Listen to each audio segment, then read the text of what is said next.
Hello everyone, today in this video we will discuss how to enable auto factory reset after 20 failed unlock attempt on Samsung Galaxy A57.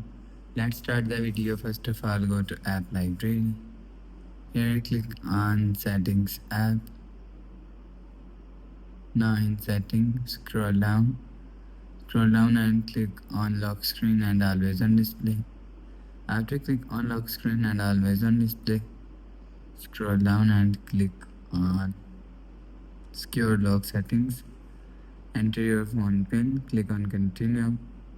After click on continue, so you will see auto factory reset is here. If you want to enable auto factory reset, so turn on this button. After turn on this button, auto factory reset is enabled. After enable auto factory reset, go back to home screen. So that's how you can enable auto factory reset after 20 failed unlocked attempt on Samsung Galaxy A57. If you like the video, please subscribe. Thanks for watching.